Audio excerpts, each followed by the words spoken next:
के निधन के बाद नए सीडीएस को लेकर केंद्र सरकार के टॉप लीडरशिप के बीच बैठकों का दौर जारी है। इसी पोस्ट के लिए तीनों सेना के कोई भी कमांडिंग ऑफिसर पद में रहते हुए या फिर रिटायर होने के बाद योग्यता के पैमाने पर खरे उतरते हैं। बस उम्र 65 साल से कम होनी चाहिए। रक्षा मंत्रालय के करीबी सूत्रों के मुताबिक इस लिहाज से कई नामों पर चर्चा जारी है। सीडीएस पद के लिए सेना के कमांडिंग ऑफिसर की शर्त के अलावा कुछ और गुणों की भी तलाश की जा रही है। हालांकि अभी तक जो जानकारी मिल रही है उसके मुताबिक army chief general MM Naravane इस पद के लिए सबसे ज्यादा नंबर पाने वाले उम्मीदवार हैं। जानकारी के अनुसार नए सीडीएस के लिए जरूरी शर्तों और क्वालिटीज के लिए जारी की गई लिस्ट में प्राथमिकता के साथ तीनों सेनाओं के बीच कोऑर्डिनेशन, मैनेजमेंट, सरकार के साथ अच्छे तालमेल रखने वाले ब्यूरोक्रेट्स जैसा व्यक्तित्व और आधुनिक टेक्नोलॉजी के प्रति रुचि जैसे अहम गुणों का होना भी शामिल है। जानकारी के अनुसार नए सीडीएस में 4 गुण बेहद जरूरी हैं। दरअसल सीडीएस का पद किसी एक सेना या तीनों सेनाओं की अगुवाई करने जैसा नहीं है। इस पद पर नियुक्त व्यक्ति पर तीनों सेनाओं के बीच तालमेल बनाने यानी कोऑर्डिनेटर की भूमिका निभाने की जिम्मेदारी है। सीडीएस का पद बेहद नया है।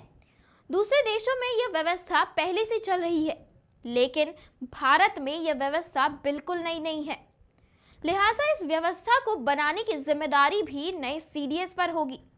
इतना ही नहीं, मैनेजर की भूमिका में भी इस व्यक्ति को निपुण होना होगा, जो तीनों सेनाओं और सरकार के बीच एक ब्रिज की तरह काम करता है। इसलिए ब्यूरोक्रेट्स की तरह उसे नीतियों को बनाने और उन्हें समझने में निपुण भी होना चाहिए। आधुनिक टेक्नोलॉजी को समझने की तो सेना में रिफॉर्म की नींव जनरल बिपिन रावत ने रखी है। इसमें हथियारों के आधुनिकीकरण से लेकर सर्विलांस और साइबर दोनों को आधुनिकतम स्तर तक ले जाने का लक्ष्य रखा गया है। ऐसे में इन सभी गुणों का सीडीएस पद के लिए चुने गए व्यक्ति में होना अनिवार्य होगा। जानकारों की माने तो एमएम नरवणे और बिपिन रावत के बीच अच्छे संबंध थे। रक्षा मंत्रालय सूत्रों की माने तो आर्मी चीफ जनरल के पद के लिए बिपिन रावत ने ही नरवणे के नाम का प्रस्ताव दिया था।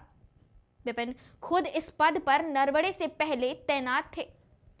इस लिहाज से नए सीडीएस पद के लिए संभावित नामों की सूची में वे सबसे कम वक्त में बिपिन रावत का कार्यभार संभालने में सक्षम होंगे।